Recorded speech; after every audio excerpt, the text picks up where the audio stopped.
Sa wakas, nahanap na rin ang kawan ng kabibing ito. Kahit papaano, makakakuha tayo ng 20 pinakamataas na uri ng itim na perlas ng Ling. Hindi pa rin sapat iyan. One King, hintayin mo ako. Tiyak na tutulungan kong malampasan ng pamilya Lin ang pagsubok na ito. Tito Lin, 26 na pinakamataas na uri.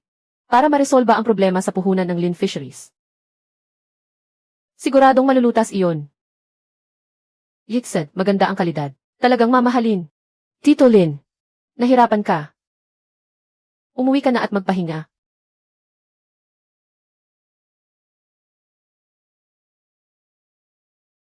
Nasaan si One King? One King. Sino siya? Si Zheng Xiaolong, tagapagmana ng Zheng Group. Alam mo naman ang Zheng Group, hindi ba? Ang pinakamalaking grupo ng negosyo rito. One King. Sinabi mong hihintayin mo akong bumalik. At makikisama ka sa akin. Ikaw pala ang sinasabi ni One King na. Pahinang maninisid na walang tigil sa pangulit sa kanya. Giant Yi, salamat sa pagkuha mo ng mga perlas. Pero magkaiba ang dalawang bagay na iyan. Ang maibibigay ng pamilyang Zheng sa pamilya Lin. Hindi mo kayang ibigay.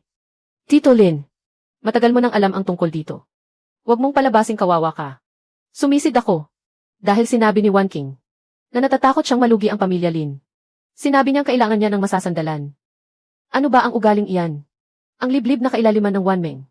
Kahit ang mga pangkat ng maninisid ay hindi naglalakas loob bumaba roon. 6 na oras sa ilalim ng dagat sa level 10 na kondisyon. Kapalit ng 26 na perlas na isinugal ko ang buhay ko para makuha.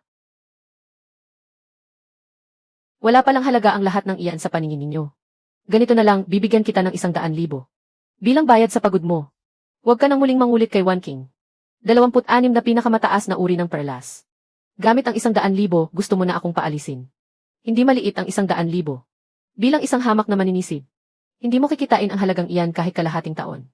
Matuto kang makontento habang maganda pa ang alok. Huwag kang umastang mahalaga. Ano ba ang ginagawa mo? Ako ang kumuha ng mga perlas. Dahil ayaw ninyo akong kilalanin. Kukunin ko na lang ang pag-aari ko. Hindi mo maaaring dalhin ang mga perlas. Galing iyan sa karagatang sakop ng pamilya Lin. Ari-arian iyan ng pamilya Lin. Ang ibig mong sabihin, walang halaga ang buhay ko. At hindi rin sa akin ang mga bagay na ako ang sumagi. Sinabi ko nang bibigyan kita ng bayad sa pagod. Sobra na ang 100,000. Ayoko ng pera. Gusto ko lang ang mga perlas ko. Ikaw.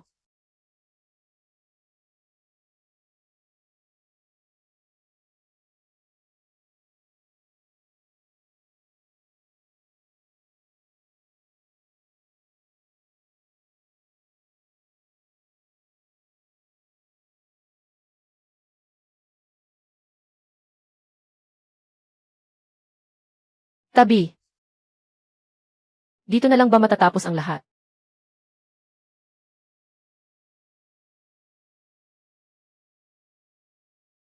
Hindi ako makapapayag. Nakakakita ako. Nakikita ko. Ang bahurang korales 30 metro mula rito. May 2 batik-batik na isda roon.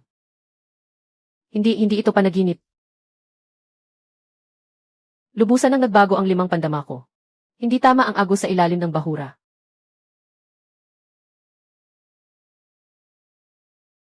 May balik agos sa unahan. Narito na. Ito ang lugar.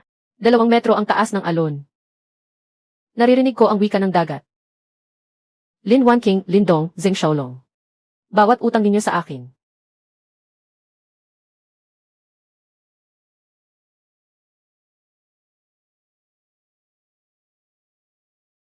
Sisingilin ko, isa-isa. Hala, hindi ba si Giant Yi iyon? Bakit siya mukhang lugmok na lugmok? Hindi mo pa rin alam, ano? Sabi nila, sakim siya ng walang kabusugan. Balak niyang angkinin ang isang buong kargamento ng pinakamainam na perlas ng Lin Fisheries. Hindi ko talaga inakala. Mukha siyang tapat at simple. Pero kaya pala niyang gumawa ng ganito. Anak, Giant Yi, mula pagkabata, nakita kitang lumaki. Alam kong hindi ka ganoong klaseng tao. Salamat, Tito Wang. Tiazhao, ano ba ang ginagawa mo? Huwag ka nang magtanong. Magligpit ka na ng gamit at umalis ka. Hindi na ako upa sa bahay na ito. Hindi pa tapos ang kontrata. Anong karapatan mong palayasin ako? Sa anong kapangyarihan mo ako pinapaalis? Bakit naman? Dahil lang may lakas loob kang agawan ng babae ang batang amo ng Zheng. Agawin ang babae niya.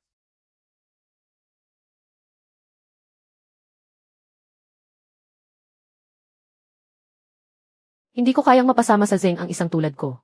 Ahem, may ilang tao talagang. Maliit ang kakayahan. Pero malaki ang kasakiman. Ngayon, isa na siyang inutil na ayaw ng lahat. Ayaw na sa kanya ng Lin Fisheries. Hindi rin siya kayang tanggapin ng pantalan ng mga mangingisda. Tingnan natin kung saan pa siya makapagtatayo ng sarili. Nakikita ninyong ganito ang kapatid ninyo. Hindi man lang kayo tutulong.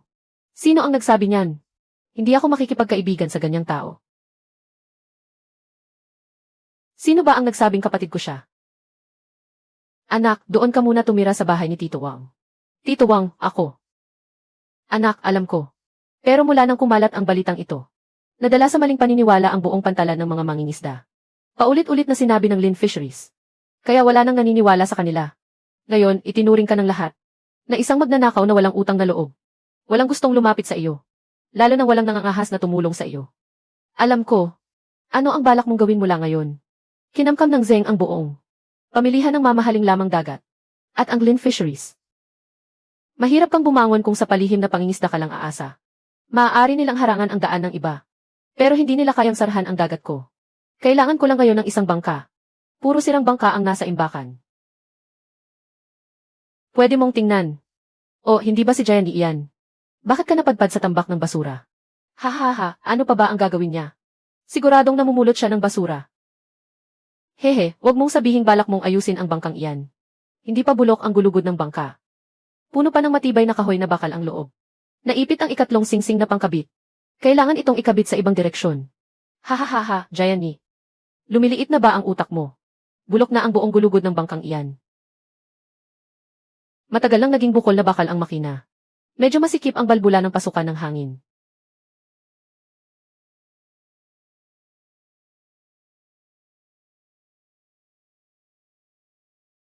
Luwagan mo pa ng kalahating ikot. Ano? Paano ito posible?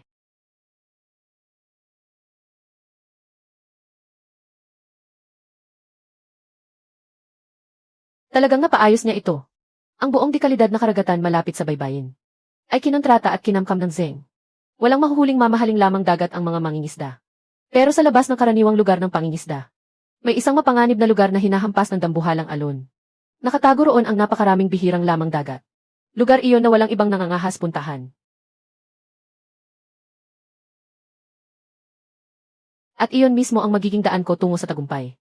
Sa ganitong panahon, ang sinumang lalayag ay naghahanap ng kamatayan. Itigil ng lahat ang pagdaong at pangingisda. Sino ang nangangahas na palihim na pumalaot?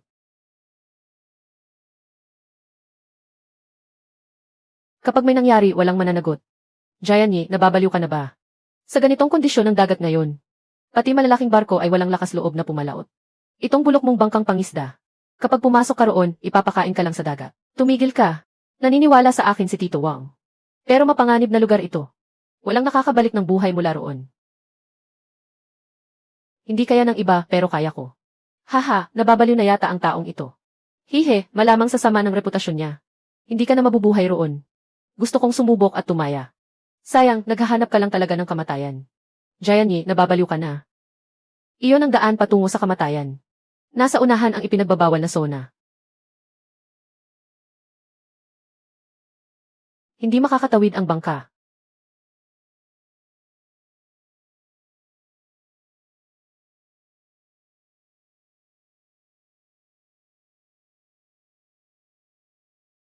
Ano ito? Hindi ba ito ang nawala sa loob ng 77 taon? Isang kawan ng ligaw na abayan na may 9 na butas. Napakataas ng uri ng mga ito.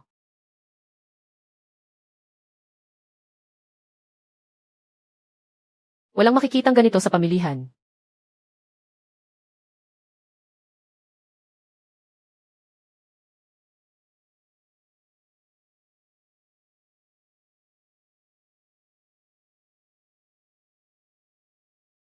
Dahan-dahan, baka maipit at masira.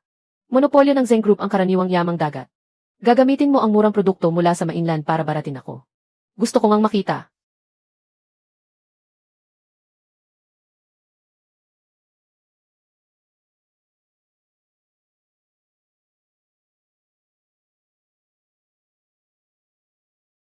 Sino ang kailangang lumapit kanino para makipagnegosyo? Ay, hindi ba si Giant iyan? Matibay pala talaga ang buhay mo. Nakabalik ka pa ng buhay mula sa dagat. Ilabas mo agad para makita namin. Sumuong siya sa dagat at buong tapang na nangisda. Anong pambihirang bagay na naman iyan? Baka isang tambak lang ng basura ang nakuha niya. Mga walang kwentang bulok na bagay, siguro. Ano namang halaga ng mga bulok na iyan? Bumalik siyang walang laman ang lambat.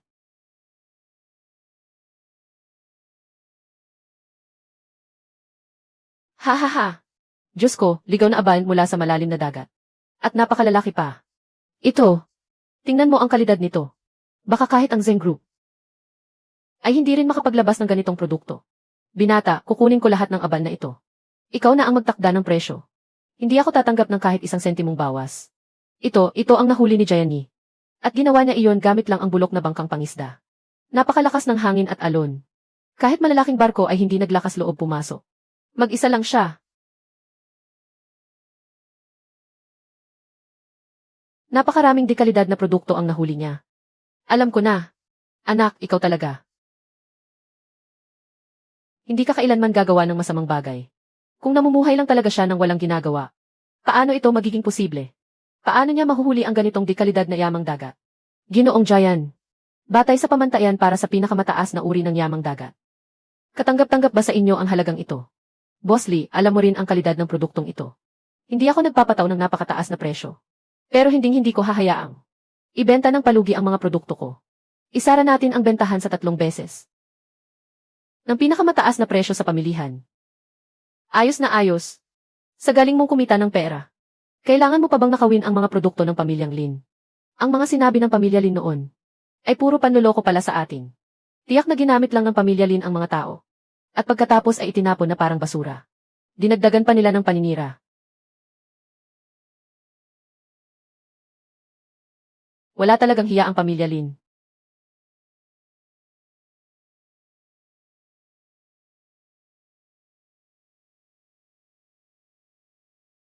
Ang nangyari ngayon ay unang hakbang pa lamang. Papa Zeng tungkol kay Gianni. Kahapon, naglayag siya gamit ang isang bulok na bangkang pangisda. At nakahuli ng isang pangkat ng ligaw na aban. Halos 10 milyong halaga iyon. Ngayon, siya ang pinag-uusapan sa buong pantalan ng isda. Si Gianni. Siya ang pinalayas ng pamilya Lin. Siya nga. Napakaganda ng kalidad ng mga aban na ito. Naubos na ang mga ito sa order ng mga mamimiling pang high-end. Inagaw nila ang atin. Ang malaking bahagi ng pamilihang pangmatayog na uri sa Hilagang Zoo.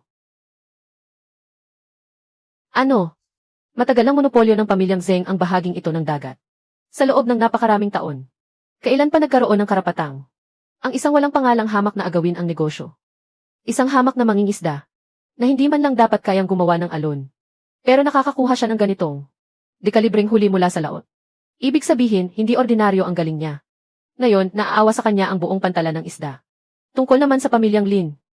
Kung hahayaan pa natin ito, di magtatagal, yayanigin niya ang monopolyo natin.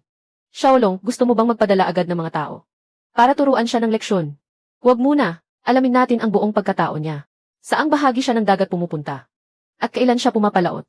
At kung ano ang hinuhuli niya? Bantayan ninyo ang bawat galaw niya. Opo, Xiaolong. Gusto kong makita kung paano makikipagsabayan sa akin. Ang isang hamak na walang pangalan. Halos 1 oras na siyang nakaupo roon. Hindi man lang gumagalaw. Ano ba ang pinagpaplanuhan niya? Tama na ang satsat. Bantayan lang siya ng mabuti. Dapat alam ni Xiaolong ang bawat galaw niya. Sundan ninyo siya. Nasaan ang tao? Kanina lang, narito siya. Umuwi kayo at sabihin sa kanya na magpadala pa siya ng mga tao rito.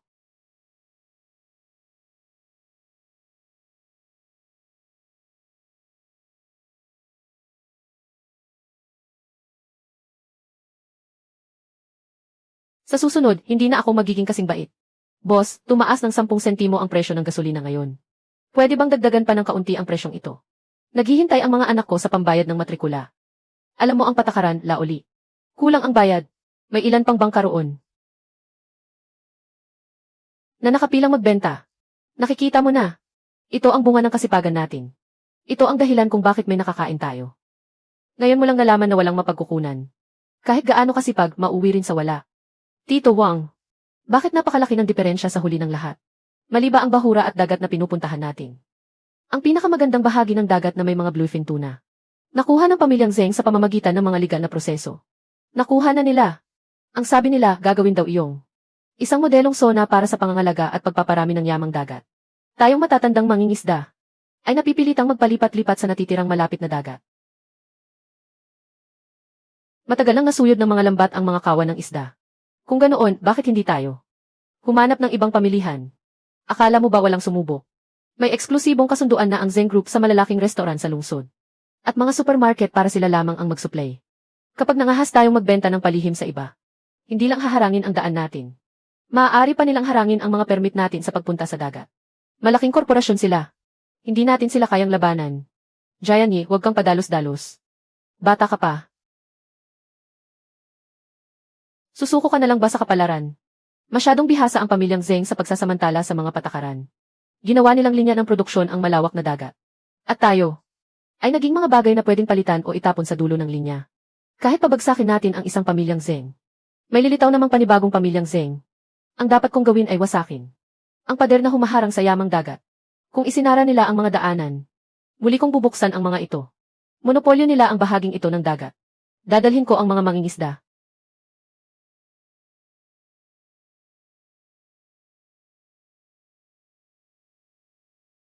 Sa malalim na dagat na hindi nila mararating. Mga kapatid, ang bahaging ito ng dagat na may bughaw na bahura ay sinuri na ng mga tauhan 1 linggo pa lang ang nakalilipas. Para sa araw na ito, alam nating lahat kung gaano karaming langis ang ginamit natin. At kung gaano karaming tao ang ipinadala. Malinaw sa inyong lahat. Mabuti. Kapag naihulog natin ang lambat ngayon, lahat ng ligaw na malaking ulang dagat ay mapupunta sa ating bulsa. Todo bilis pasulong. Nasa mismong unahan ng palatandaan. Kapag may magpapabaya sa tungkulin.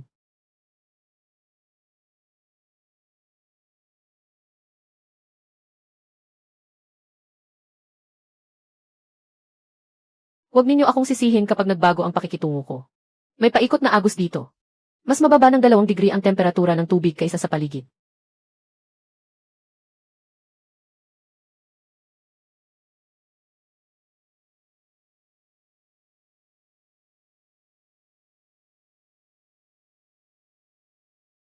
Ito na nga. Pang-adult na mga ulang dagat lang ang kunin. Iwan ang maliliit para dumami pa. Gusto ng Zeng Group na maubos lahat sa isang hila.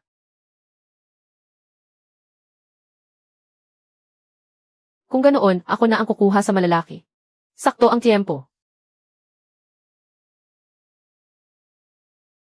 Malapit na ang barko ng Zeng Group. Kapitan, ayon sa ipinapakita ng instrumento, ito na ang lugar. Siguradong puro malalaki ang narito. Mabuti, humanda ang lahat na bumaba at magpangingisda. Bilisan ninyo.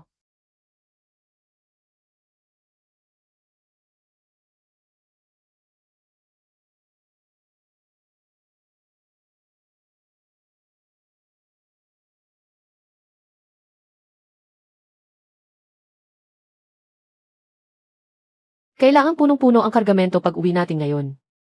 Kapitan, may mali. Walang laman ang mga siwang ng mga bato sa ilalim ng dagat. Walang kahit anino ng mga ulang dagat. Tama, Kapitan. Noong nagsuri tayo noong nakaraang linggo, malinaw na ipinakita rito na may malawak na kawan ng mga pulang ulang dagat. Bakit biglang nawala ang lahat sa loob ng isang gabi? Lumipat kaya silang lahat ng tirahan? Impossible. Hindi maaaring tumakas lahat ng ulang dagat sa loob ng isang gabi. Siguradong hindi ninyo hinanap ng mabuti. At may napalampas kayong tagong sulok. Maghanap kayong muli. Kahit hukayin ninyo ang buong lugar. Ilabas ninyo ang mga ulang dagat para sa akin. Kapag nalugi ng kaunti ang puhunan.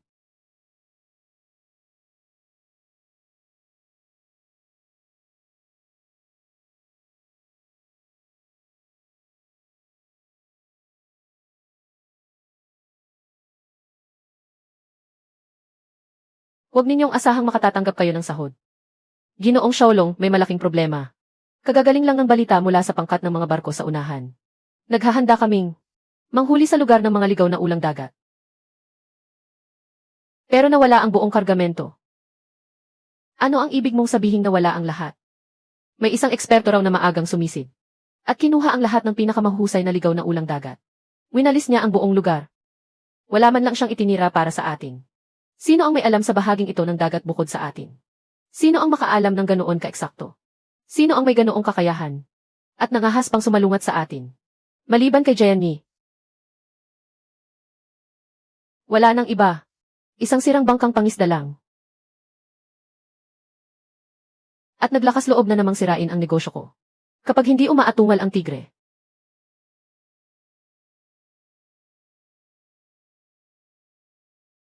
Akala niya yata isa lang akong pusang may sakit.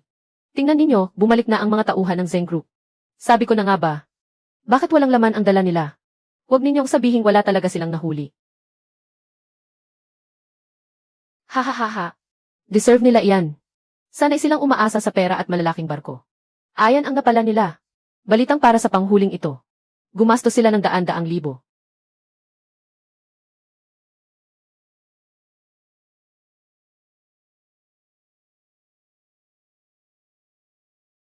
Ngayon, malulugi lahat iyon. Ginoong Gianni, napakaganda ng kalidad ng mga ulang dagat na ito. Sa tuwing may huli ka, kami na ang sasagot sa buong bayarin sa aming mga restoran. At magiging patas talaga ang presyo. Ikinalulugod ko ang pakikipagtulungan natin. Basta maganda ang kalidad ng huli. Hindi problema ang paghahanap ng mamimili.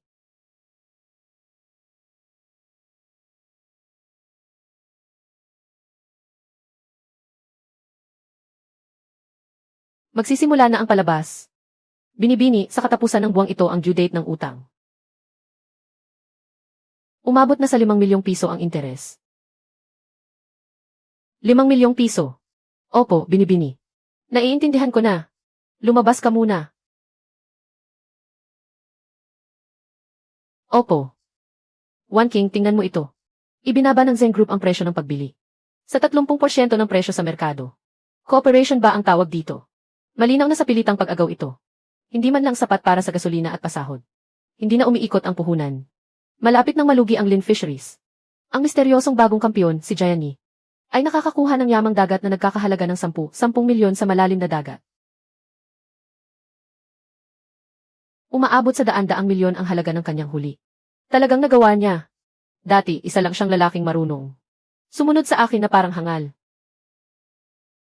Ngayon, isa na siyang bagong makapangyarihan sa daungan ng mga mangingisda. Ilang araw pa lang mula nang ipadala ni Xiaolong ang mga bulaklak. Tuyo na agad ang mga ito.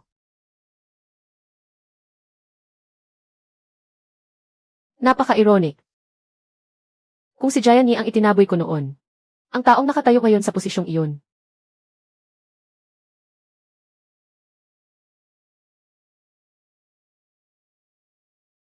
At tumatanggap ng mga bulaklak at palakpakan ay ako. Ano ba ang ibinubulong mo? Lin Wan King. Sinabi ko ng napakahalaga ng hapunan ngayong gabi.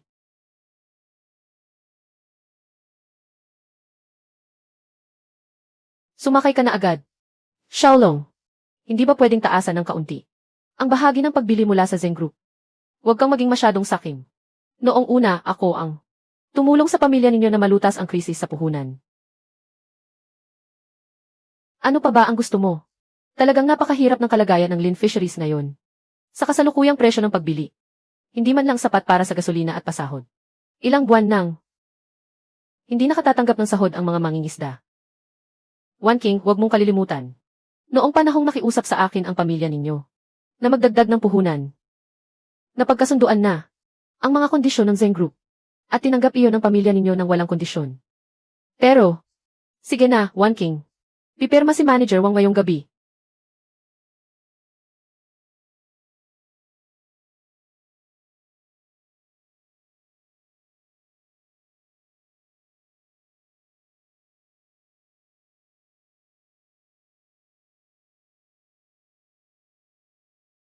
Hindi ka maubusan ng baon.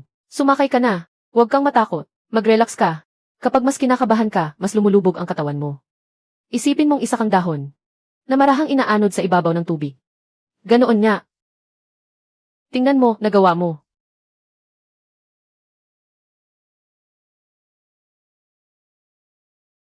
Kuya Jian, nagawa ko. Ganoon niya ako minsang tinitigan. Noong panahong iyon, ako. Nagpatuloy si Tito Wang. Hahaha. Halika rito, maliit na pasaway.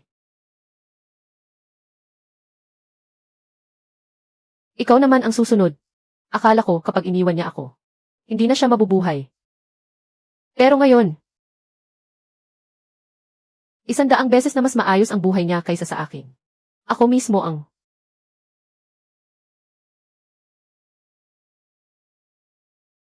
tumulak palayo sa isang taong ganoon.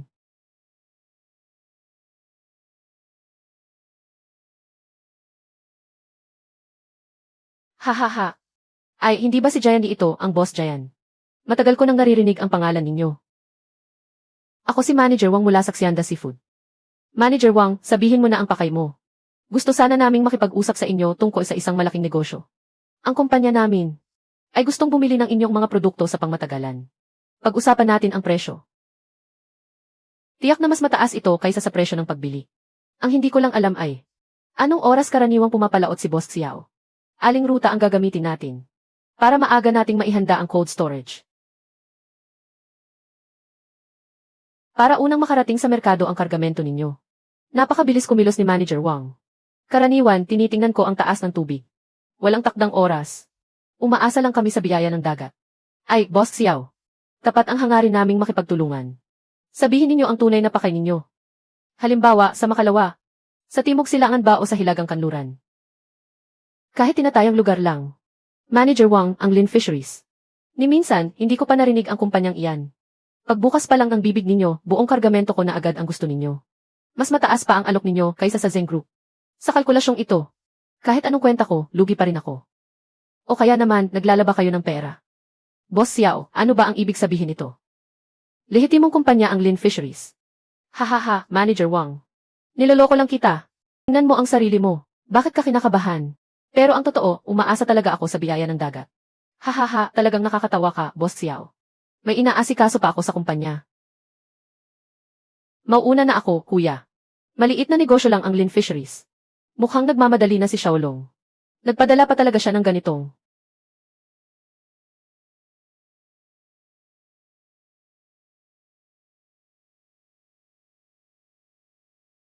Walang kwentang tauhan para subukan ako. Mahigpit ang bibig ng batang si Xiaolong. Ang sinabi lang niya ay tinitingnan niya ang agos. Hindi ko nakuha ang eksaktong ruta. Pero pakiramdam ko, malapit na siyang magsalita. Kung ayaw mong makiusap, mapipilitan kang magbayad ng kabayaran. Kung ayaw niyang magsalita, pilitin natin siyang magsalita. Magpadala ulit tayo ng mga tao bukas. Gawin mong mas kapani-paniwala. Jayan Yi, kapatid. Wala na talaga akong magagawa. Araw-araw akong hinahabol ng kumpanya na parang maubusan ng buhay. Kailangan ko ring bumuhay ng pamilya. Ituring mo na lang itong pagtulong sa kuya mo. Sabihin mo man lang kung saang direksyon. Timog Silangan o Hilagang Kanluran. Para maipaliwanag ko rin sa kanila. Naglabas lang ng babala ang istasyon ng panahon. May bagyo raw sa mga susunod na araw. Nagbibiro ka lang, Boss Jayan. Napakaganda ng panahon ngayon. Anong bagyo ang sinasabi mo?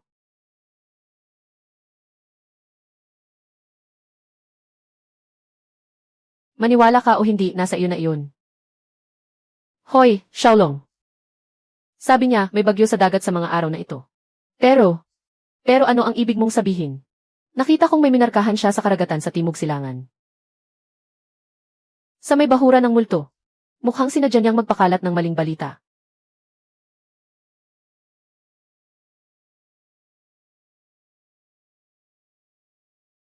Gusto niyang sarilinin ang buong huli. Hahaha, ang galing naman ng bahura ng multo. Jayan Yi, ikaw pala. Nagkita rin tayo sa wakas. Sa pagkakataong ito, sisiguraduhin kong pati buto ng isda ay wala kang mapapala. Tingnan natin kung paano mo pa ako lalabanan. May tumawag kay Manager Wang at papasukin dito. Napakaganda ng pagkakagawa. Kapag nahuli natin si Jayan Yi, malaki ang magiging gantimpala ko. Xiaolong, malinaw ba? Masyado pang musmo si Jayan Yi. Akala niya maluloko niya ako sa ganitong mga pakana. Ipasa ang utos. Punuin ng gasolina ang lahat ng bangka. Dalhin ang pinakamagagandang lambat. Umalis tayo pagsikat ng araw. Pumunta agad sa karagatan sa Timog Silangan. Iuwi ninyo ang lahat ng makukuha roon. Opo, Xiaolong. Tinitiyak kong matatapos ang misyon. Jayan Yi.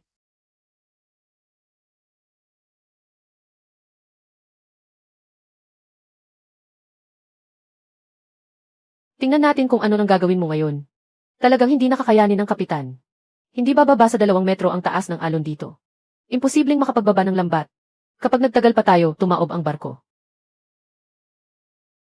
Hinihiling naming bumalik agad sa Pampang. Sandali pa. Siguradong parating na ang batang si Jayan Yi. Iyon ang utos ni Xiaolong. Kailangang maunahan nating makuha ang huli ng batang iyon. Kunin na natin agad. Sino nang may lakas ng loob na umatras?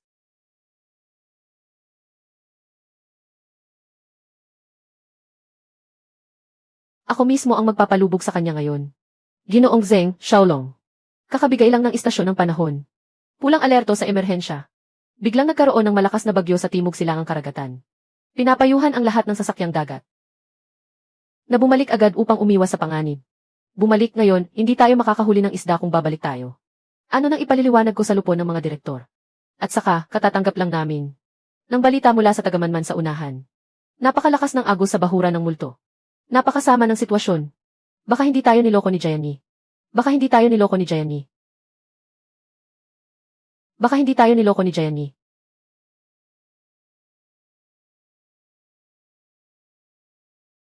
Niloloko mo ba kami? Ay. Aba, bumangga pala sa bahura ang pamilyang Zeng. Malaki siguro ang gagastusin sa pagkukumpuni ng barkong ito. Mas mahal pa yata kaysa sa panggatong para sa pangingisda. Narinig kong dahil sa pagpigil kay Jayani. Naubos ang buong ipon ng pamilya nila. Pero ni isang hipon ay wala silang nakuha, kahit 10 isda. Nakakatawa hanggang mamatay.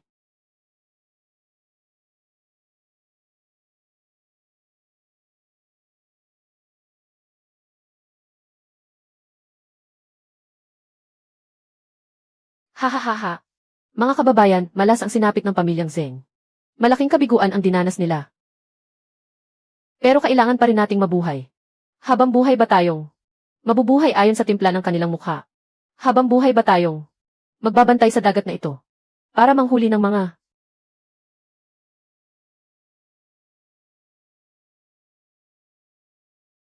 maliliit na isda at hipon na halos walang halaga? May natuklasan akong bagong lugar ng pangingisda. Doon, may mga yamang hindi alam ng pamilyang Zeng. Puro dekalidad na huli. Gusto kong magsikap tayong lahat ng magkakasama. At sabay-sabay tayong kumita. Madali mong sabihin iyan, Jayani. May tauhan at kapangyarihan ang pamilyang Zeng. Paano kung malaman nilang inaagawan natin sila ng negosyo? Paano kung magpadala sila ng mga tauhan para manggulo? At isa pa, wala kaming kakayahan na gaya ng sa iyo. Maliliit lang ang mga barko namin. Sino nang maglalakas loob pumalaot sa malalim na dagat? Ang monopolyo ng pamilyang Zeng ay nasa mga daanan. Hindi sa buong karagatan. Ano ang magagawa nila sa atin? Huwag mong sabihin. Sisingilin pa nila tayo ng bayad sa proteksyon. Itong batang si Jayani ay nakita kong lumaki. Mabuti ang kalooban niya at may kakayahan. Taos puso talaga siyang. Gustong dalhin tayong lahat sa mas magandang buhay. Ako, si Tito Wang, ang unang sasama. Handa kong isugal ang mga buto kong ito. Jayani, ako'y sasama. Jayani, Jayani. Tama ang sinabi ni Tito Wang. Isama mo na rin ako. Tutal, ang pagtatrabaho para sa pamilyang Zeng ay wala ring patutunguhan kundi kamatayan. Kaya't wala rin namang mawawala sa akin. Susubukan kong lumaban kasama ni Jayani. Sasama rin ako. Basta't mas malaki ang kikitain ko para sa pamilya. Kasali rin ako. Kahit anong ipagawa mo, gagawin ko. Zeng Xiaolong.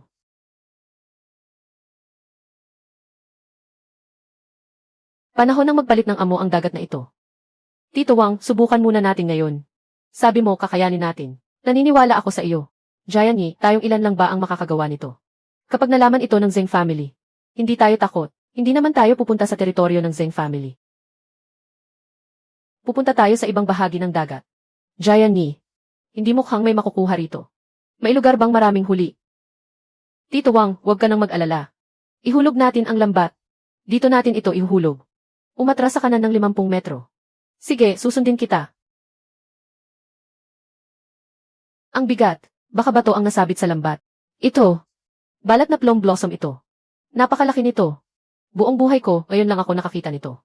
Jayani, mas maganda ito kaysa sa karaniwang nahuli natin. Hindi lang 3 antas ang itinaas nito.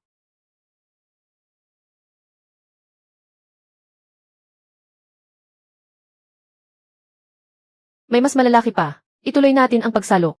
Ito. Saan nahuli ang balat na plum blossom na ito? Mas kumikinang ang kalidad nito kaysa sa paninda ng Zeng family. Mga kababayan, isang pasada lang ito. 4 na tao, kalahating araw lang. Babalik pa ba sila?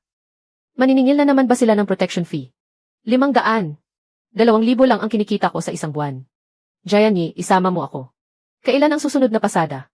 Sasama rin ako. Sa bahay namin, wala nang makain. Hindi na kami makapagluto. Ang dami namang gustong sumali. Magtipon tayo ngayong hapon. Dadalhin ko kayong lahat sa ligtas na karagatan para mangisda. Hahatiin ang lahat ng kita ayon sa ambag ng bawat isa. Lubos na patas. Jayani. Madali lang mag-uwi ng huli. Pero hawak nila ang lahat ng lokal na mamimili. Makakaiwas ba talaga tayo sa pagbebenta sa kanila? May sarili akong mga koneksyon. Hindi tayo mapipigilan ng Zeng family. Ngayon, nagkaisa na ang mga tao. Basta magtulungan tayong lahat. Walang balakid na hindi malalampasan. Umalis tayo. Ngayon mismo, ipapakita natin sa lahat ang totoong ani ng ating pagsisikap.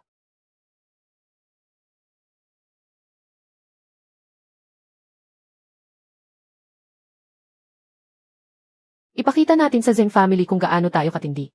May nangyari kay Xiaolong. Kakakuha ko lang ng balita. Kalahati ng mga mangingisda sa pantalan ay sumama kay Jian Yi sa laot. Napakaswerte nila ngayon. Marami silang nahuling mamahaling yamang dagat. Pauwi na sila ngayon. Ayos itong si Jian Yi. Nangahas talaga siyang kalabanin ako. Akala niya maaagaw niya ang kabuhayan ko. Hindi ganoon kadali. Ipaalam mo sa lahat. Simula ngayon, ang Zeng Group ay lubusang babaguhin ang patakaran nito sa pakikipagtulungan. Sino mang nakikipagtulungan kay Jian Yi o sa mga tauhan niyang palaboy, mga mamimili, restaurant at supermarket, ay agad naming tatapusin ang lahat ng pakikitungo. Hindi na kami magbibigay ng anumang paninda. Iyan ang eksaktong utos ni Xiaolong. Ang sinumang tatanggap ng paninda ni Jian Yi ay itinuturing na kumakalaban sa Zeng family. Xiaolong, na ipaalam na sa lahat. Nawala na tayo ng mga daluyan ng bentahan.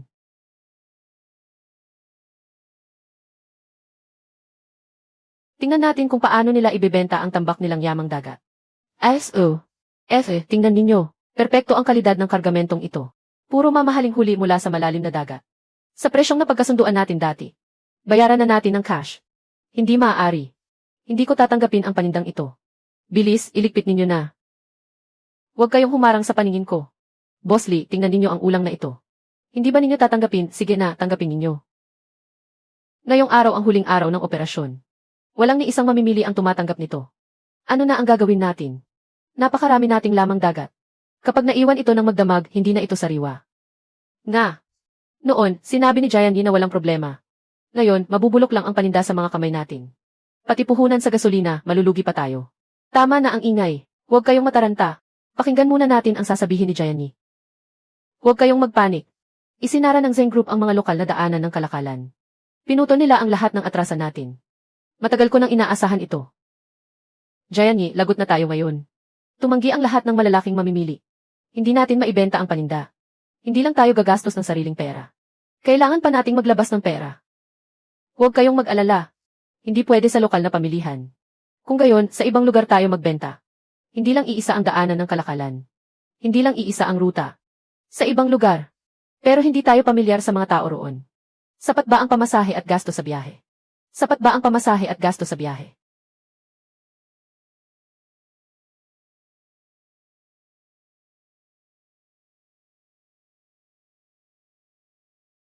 Kakayanin ba natin ito? Boss Xiao, bakit kayo narito ng ganitong kalit? Boss Chen, ako si Jian Yi. May hawak akong isang kargamento. Mga dekalidad na ligaw na lamang dagat na kakarating lang sa Pampang. 20 abalon at malalaking ulang dagat mula sa malalim na karagatan. Makatitiyak kayo sa kalidad. Mga dekalidad na ligaw na abalon at ulang dagat. Boss Xiao. Huwag ninyo akong lokohin gamit ang mga alagang produkto. Boss Chen, tunay na dekalidad ang paninda. At ipapadala ko sa inyo ng buong truck. Isang presyo lang. 20% lang na mas mahal kaysa sa kinukuha ninyo sa Zeng Group. 20%. Hindi ninyo ba ako niloloko? Mga dekalidad na ligaw na produkto. 20% lang na mas mahal kaysa sa paninda ng Zeng Group. Opo, Boss Chen. Pero kailangan kong bayaran ito ng buo sa mismong lugar. Kung sang-ayon kayo, ipaayos ko agad ang pagkakarga. Boss Xiao, kailangan ko munang siya sa atin ang paninda, hindi ba? Sabihin ninyo kung kailan. Ako mismo ang magdadala ng mga tao. Wala nang oras. Kailangang maipadala ang kargamentong ito bago magbukang liwayway. Kung gusto ninyo, magpasya na kayo ngayon. Kung hindi, hahanap ako ng ibang mamimili. Sige, ayos na. Iisa ang presyo. Ipag-uutos ko agad sa pananalapi ang paglilipat ng bayad. Ipag-uutos ko agad sa pananalapi ang paglilipat ng bayad. Sa pamilihan ng kabisera ng lalawigan. Nakipagkasundo na kami sa 3 mamahaling restoran. Ngayong gabi, hindi tayo dadaan sa lokal na bilihan. Diretso nating ipadadala ang buong truck sa ibang lugar. Mabuti. Huwag kayong nakatunganga. Kung gusto ninyong kumita, kumilos agad kayo. Paghiwa-hiwalayin, iimpake at lagyan ng yelo. Bilisan ninyo ang kilos. Matandang Li, dagdagan mo ng 2 supot ng yelo ang kahon ng abalon. Kabuhayan natin ito. Huwag na huwag ninyong sisirain. Narito na, narito na. Ito ang pinakamahalagang kahon. Dahan-dahan sa paghawak at pagbaba. Kumilos kayong lahat ng mabilis. Samantalahin natin ang dilim ng gabi. Makakarating sa kabisera ng lalawigan ang kargamento ngayong gabi. Kuya Jenny, sigurado ka bang kakayanin natin ito? Hindi kaya tayo harangin ng Zeng Group? Huwag kang mag-alala.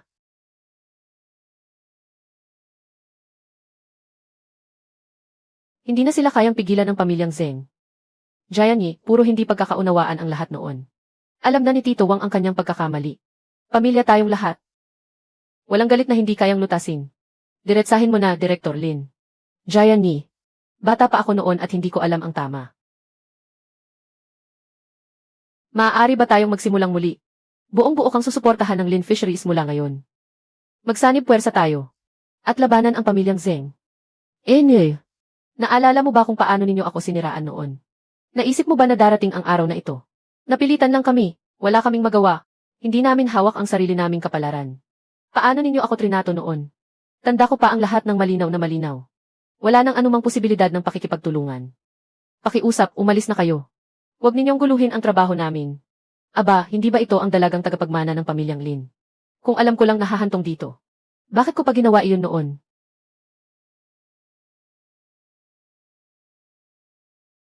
Ngayon ka lang nagsisisi, huli na ang lahat. Narinig mo na ba? Nalugi na ang kalapit na pamilihan. Siyempre. Noon, iniligtas ni Jian Yi ang pamilya Lin para sa ating mga kababayan. Ngunit hinarang ko ang lahat ng iyon. Ako rin ang may kasalanan. Ginawa ko iyon para makalapit sa pamilyang Zeng. Sinadya kong siraan siya. Ako ang nagkasala sa kanya. Sabi ko na nga ba, hindi ganoong tao si Jian Yi. Napakatagal naming pinag-isipan ng mali si Jian Yi. Dahil sa amin, muntik na siyang hindi makabangon.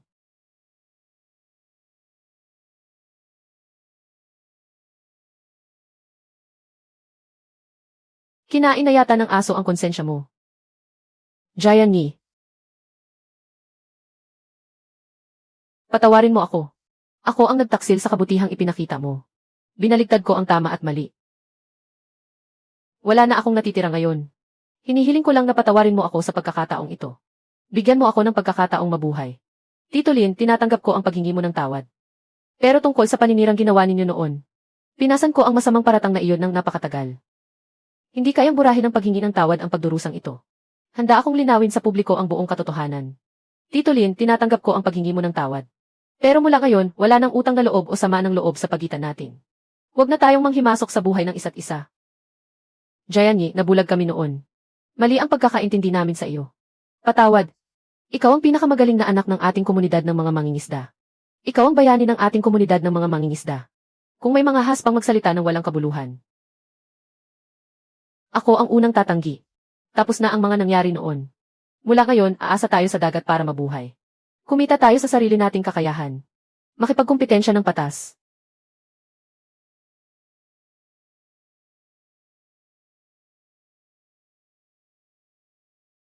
CJ. Bawat laban, ipakita natin ang tunay na galing. Makinig kayong lahat. Batay sa pinakabagong kontrata. Simula ngayong araw, ang parola ang magiging hangganan. Kasama ang katubigang 10 milyang pandagat sa silangan. Ang lahat ng ito ay eksklusibong pinamamahalaan ng Zeng Group. Zeng. Maliban sa mga barkong may watawat ng pamilyang Zeng. Ang sinumang mga has maghulog ng lambat doon, ay ituturing na nagnanakaw. May karapatan kaming papanagutin kayo. Kalokohan. Pag-aari ng lahat ang malawak na dagat. Sino ang nagbigay sa pamilyang Zeng ng karapatang umangkin dito? Dito nangingisda ang mga ninuno namin sa loob ng maraming salinlahi. Bakit ninyo kami pinagbabawalang pumasok? Ikaw. Ayaw mong tanggapin ang maayos na alok, kaya parusa ang pipiliin mo. May selyo ang kontrata, itim ang mga salita sa puting papel. Ang dagat na ito. Ngayon, ang pamilya Zeng na ang nasusunod dito. Sino ang maglalakas loob manggulo?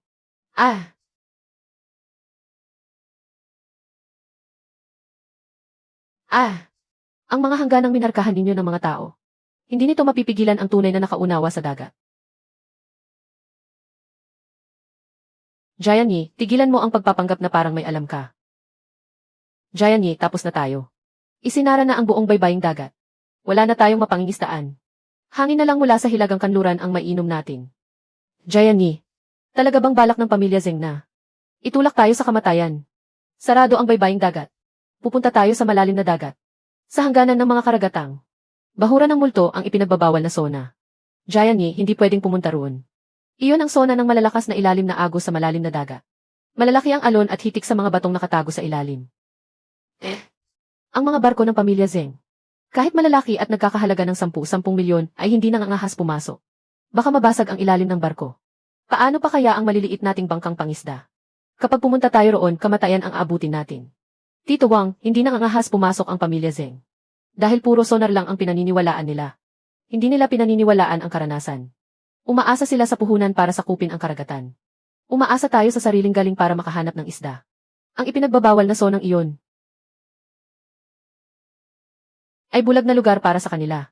Tito Wang, hindi nangangahas pumasok ang pamilya Zeng. Dahil puro sigaw at sonar lang ang pinaniniwalaan nila. Hindi nila pinaniniwalaan ang karanasan. Umaasa sila sa puhunan para sakupin ang karagatan. Umaasa tayo sa sariling galing para makahanap ng isda. Ang ipinagbabawal na zonang iyon ay bulag na lugar para sa kanila. Pero minahan ng kayamanan para sa atin. Akala nila kapag isinara nila ang daan, mapipilitan tayong mamatay sa gutom. Mas gusto kong akayin kayong dumaan sa bintana. Talagang ipapadaan kita sa bintana. Ang isasama ko lang ay ang may tapang sumunod sa akin. Ipinapangako kong babalik tayong punong-puno ang karga. Barko ng kilang. Makinig ang lahat sa utos. Huwag kayong magsiksikan. Matandang Zhang. Magsama ka ng 2 bangka. Pumunta kayo sa look na may pabalik na agos sa unahan sa kaliwa. Tito Wang. Magsama ka ng mga tao. At pumunta sa labas ng pangkat ng mga bahura sa kanan. Tandaan ninyo, hanapin ninyo ang mga lugar na mabilis ang agos para ihulog ang lambat. Mga kapatid, sundin ninyo si Giant Yi. Ihulog ng mas malalim ang mga lambat.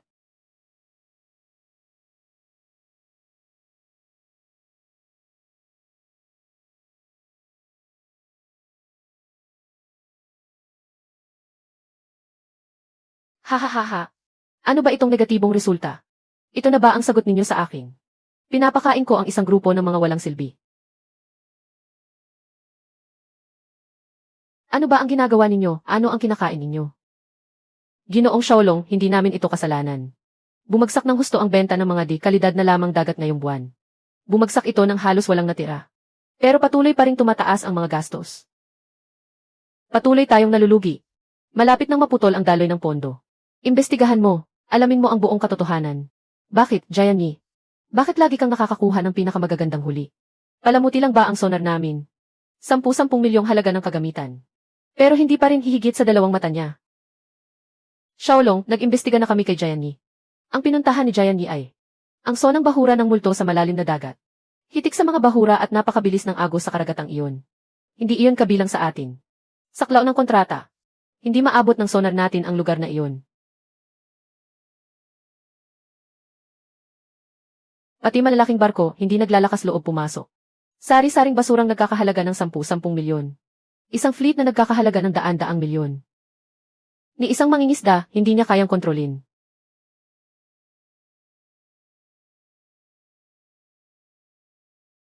Umalis ka rito, lumayas ka. Talagang mahusay ang paninda ni Giant Yi. Tingnan mo ang kalidad nito. Simula ngayon, sa iyo na lang ako kukuha ng paninda. Kung ikukumpara rito ang paninda ng Zeng Group, ni isang piraso ay hindi maibenta. Giant Yi, tigilan mo na ang satsa. Itira mo sa akin ang 20 kahon. Akin na lahat. Nababaliw na sa kakahintay ang mga customer sa tindahan ko. Boss, bigyan mo ako ng paninda. Kakarating lang nito ngayong araw. Bibigyan ko kayo ng diskwento. Sige na, huwag kang humarang. Napakalayo ng kalidad ng paninda ninyo sa kay Giant Yi. Mas mahal pa ng 20% ang presyo. Bobo ang bumili nito. Hello, Chairman Zeng. Bakit ka tumatawag ng ganitong gabi na? Para ba i-renew ang kontrata? Anong kontrata ang i-renew? Tatapusin ko ang kontrata. Ano, tatapusin ang pakikipagtulungan? Chairman Zhang. Sa loob ng napakaraming taon. Maayos naman ang naging pakikipagtulungan natin. Bakit bigla kayong? Xiaolong, tapos na tayo. Katatanggap ko lang ng balita. Kakapagpadala lang ng liham ng 3 pinakamalalaking restaurant dito. Lubusan na silang lumipat sa alyansa ng pangisdaan ni Giant Yi. Pati ilang malalaking supermarket, inalis na ang mga produkto natin sa estante.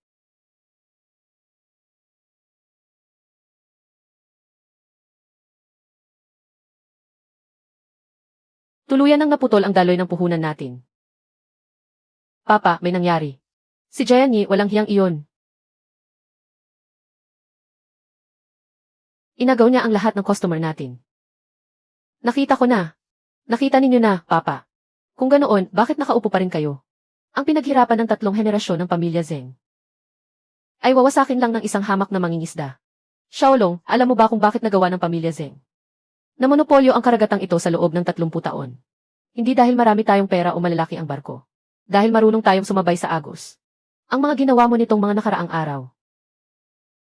Nakita kong lahat. Pawang laro ng isang bata. Pero si Jianye ay may tunay na kakayahan. Kaya dapat ay mapasailalim siya sa atin. O tuluyan siyang wasakin. Pero ang pinili mo ay ang pinakabobong paraan. Alam mo ba kung ano ang susunod niyang hakbang? At kung ano ang gagawin niya? Wala kang alam. Pista lang ang iniisip mo. Pero hindi mo man lang inalam ang tunay na lakas ng kalaban. Papa, ano ang gagawin natin ngayon? Nagkakagulo na sa board of directors. Ilang malalaking shareholder ang humihingi ng ibalik ang kanilang puhunan. Gusto nilang bawiin ang puhunan, hayaan mo sila. Nag-utos na akong magsiyasat. Ang pinakamalaking kahinaan ni Jianye ay hindi ang pinagmulan niya, ni ang mga pinagkukunan niya ng yaman.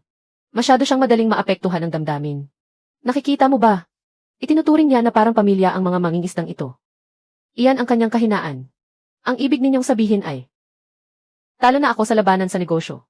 Pero ang mundo ng negosyo ay parang larangan ng digmaan. Hindi mahalaga ang pagkatalo sa isang labanan. Mula ngayon, gawin mo ang sinasabi ko. Una, bawiin ang lahat ng tuwirang komprontasyon kay Jianye. Ipaakala natin sa kanya na umamin na tayo sa pagkatalo. Pero, ikalawa, ang plano para sa malalim na dagat. Ang proyektong iyon. Hindi ba matagal ang tinanggihan ng lupon ng mga direktor? Ang proyektong iyon. Noon, pinigil ko ang planong ito. Dahil hindi pa hinog ang pagkakataon. Ngayon, pinipilit niya tayong tumaya sa huling baraha. Ito na ang tamang pagkakataon. Ito si Kalihim Tsu. Siya ang mamamahala sa aktual na pagpapatupad. Mula ngayon, lahat ng kilos ninyo ay dapat sumunod sa utos ni Kalihim Tsu. Xiaolong.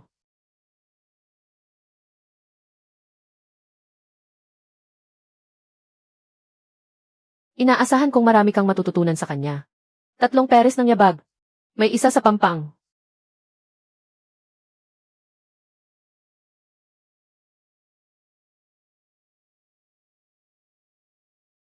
Dalawa ang bumababa sa ilalim.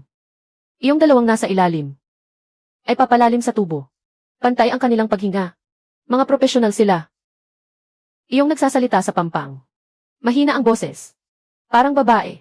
May inilagay silang panggambala sa tubo. Kapag dumating ang oras, makakatanggap ka ng mensaheng nakarating na sila sa itinakdang lugar. Ha! Si Yaoyi bukas sa ganitong oras. Ang alyansa ng inyong mga daungan ng pangingisda ay magiging tambak na lamang ng kalawangin at wasak na bakal. Huwag kang kikilos. Ikaw, paano? Paano ko nalaman na narito kayo? Narinig ko. Bawat salitang sinabi ninyo.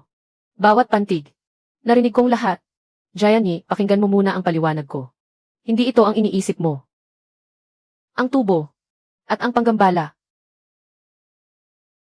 Ikaw mismo ang nagsabi kanina. Si Yaoyi bukas sa ganitong oras. Ang alyansa ng inyong mga daungan ng pangingisda ay magiging tambak na lamang ng wasak na bakal. Ikaw, matagal ko nang alam. Hindi basta sumusuko ang pamilya Zeng. Natalo si Xiaolong. Akala ninyo, kapag nagsugo kayo ng ilang tao para manggulo sa ilalim ng tubig, masisira na ninyo ang buong armada ko. Si Yaoyi, hindi mo kayang talunin ang pamilya Zeng. 30 taon nang nagpapatakbo ng negosyo si Ginoong Zeng. At matagal nang malalim ang pagkakaugat ng kanyang kapangyarihan. Bakit? Dahil ang malawak na dagat ay tahanan ko. Bawat galaw ninyo sa ilalim ng tubig ay hindi makakatakas sa aking pandinig. Ang sinabi mo kanina ang mismong ebidensya. Sandali, maaari nating pag-usapan ito. Isusumbong ko kayo. Sa pantalan ng mga bangkang pangisda, may naglagay ng iligal na kagamitan. Mabuti, naitala na ang inyong lokasyon. Darating ang mga pulis sa loob ng ilang minuto. Pakiusap, panatilihing bukas ang linya. 3 minuto, may gusto ka pa bang sabihin? Maaari mong sabihin sa pulis. Sino ang tumawag sa pulis? May isang taong nag-utos sa mga kasama na maglagay ng panggambala sa tubo sa ilalim ng tubig. Ang dalawa niyang kasama ay naroon pa rin. Sa sangandaan ng mga tubo sa ilalim ng tubig. Sentro ng pamamahala. Utusan ang mga patrol sa dagat. Naisara ang karagatan sa kanlurang bahagi ng pantalan. 2 suspect. Ang bumababa sa lagusan sa ilalim ng tubig. May aktibidad sa pangunahing linya. Nakalock na ang lokasyon. Itaas ang 2 kamay. Itigil ang lahat ng operasyon.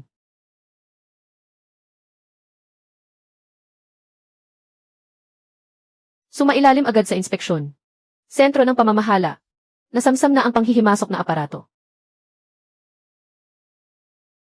Nahuli na ang 2 suspect. Gianni, ano ba ang nangyayari? Sino ang taong iyan? Ipinadala siya ng Zeng Group. Gusto niyang maglagay ng panghihimasok na aparato sa ilalim ng bangka. Ang Zeng Group, gusto ba nilang tuluyan tayong lipulin? Nababaliw na sila. Umaasa kami sa dagat para mabuhay. Sinubukan pa nilang sirain ang mga bangka natin. Kung hindi agad natuklasan ni Gianni, bukas, pupalaot tayo. Lahat tayo ay. Makinig kayong lahat. Tungkol sa nangyari ngayong gabi. Malinaw at matibay ang ebidensya. Haharapin namin ito ng patas at ayon sa batas. Inamin ng taong ito kanina sa telepono. Na inutusan siya ng Zeng Group. Na magsagawa ng paninira. Nasa akin ang buong recording. Kung mapatutunayang totoo ang ebidensya, ipaabot agad natin ito kay Zenhai. Gianni, ano ang dapat nating gawin? Susundin namin ang lahat ng sasabihin mo.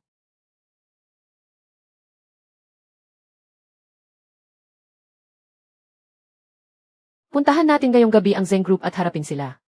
Ikaw. Ikaw pala. Matandang Zeng. Natalo ang anak mo. Dapat nang matapos ang 30 taong monopolyo ninyo. Hindi ba't mahilig kang gumamit ng mga patagong paraan? Sa pagkakataong ito, haharap tayo sa liwanag. 200,000 tao ang nakatingin sa iyo. Ikaw ang may gawa ng lahat ng ito, ikaw ang nag-utos sa akin. Wala akong kasalanan. Zenhai. Batay sa kasalukuyang ebidensya. Inutusan mong sirain ang mga bangka ng iba. Sumama ka sa amin para sa investigasyon. Paano mo talaga nalaman ang lahat ng ito? Sinabi ko na sa iyo. Ang dagat ang tahanan ko. Bawat salitang sinabi mo sa ilalim ng bangka. Naririnig ko. Akala mo kaya mo akong sirain sa mga patagong galaw mo. Pero nakalimutan mo. Na hindi sa iyo lamang ang dagat na ito. 30 taon na. 30 taon nang walang nangahas na galawin ang Zeng Group. Nagawa mo. Hindi ako ang nakagawa nito. Ang batas ang gumawa nito. Nilabag ng Zeng Group ang batas. Kaya dapat nilang panagutan ang mga kahihinatnan. Simula ngayong araw. Lilinis na ang dagat na ito. Patas na ang kompetisyon. Mabuti. Mga kababayan, mula ngayon, formal na nating itinatatag ang alyansa ng pangingisda at kalakalan sa daungan. Pag-iisahin natin ang pangingisda. Pag-iisahin natin ang pag-uri at pagproseso. Pag-iisahin natin ang pakikipag-ugnayan sa mga pamilihan sa labas. Hahatiin ang kita ayon sa pinaghirapan. Patas at malinaw ang lahat. Hindi na tayo magpapasakop sa anumang pang-aapi. Mabuti. Ipagbibili natin ang lamang dagat ng maliit na daungang pangingisda ng paksiaw. Sa bawat panig ng bansa, may kakayahan at paninindigan si Gianni. Pinangunahan niya tayong makahanap ng kabuhayan. Nagkakaisa kaming itinalaga siyang pinuno. Makinig tayo kay Gianni. Sumunod tayo kay Gianni. Mabuhay ang alyansa ng daungan ng pangingisda. Kuya Gianni, tingnan mo. Lumabas na ang listahan ng sahod ngayong buwan. 3 beses na naman ang itinaas. Dumating na talaga ang magagandang araw natin. Ayos, simula pa lang ito. Basta magkaisa tayo. At panatilihin ang kalidad. Lalo lamang gaganda ang ating buhay. Laban lang lahat.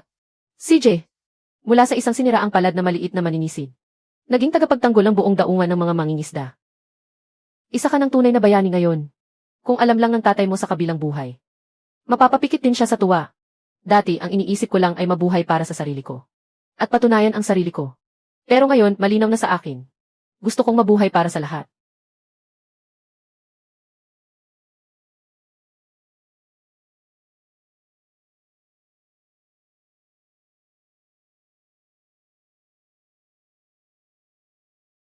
Ng mga taong umaasa sa dagat.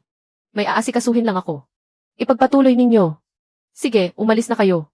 Magandang araw. Kami ang namamahala sa malaking sariwang pagkain chain sa lalawigan ng Lin. At naparito kami bilang mga kinatawan. Upang makipag-usap sa inyo tungkol sa pakikipagtulungan. Malugod namin kayong tinatanggap sa pagpunta rito. Pumasok kayo at magkwentuhan muna tayo. Mukhang malaking negosyante ang mga bisita natin. Mukhang lalawak na naman ang negosyo natin. Mula ng pamunuan tayo ni Gianni. Dumarami ang gustong makipagtulungan. Napadaan lang kami. Narinig namin ang pagbabago sa daungan ng mga mangingisda. At nakita rin namin ang mga produktong ipinapadala ninyo. Napakahusay ng reputasyon ng kalidad ninyo sa industriya. Mayroon kaming 12 ng pisikal na tindahan. At mga online platform para sa sariwang pagkain. Nais naming makamit sa inyo. Ang pangmatagalang eksklusibong kasunduan sa supply. Malaki ang pangangailangan namin.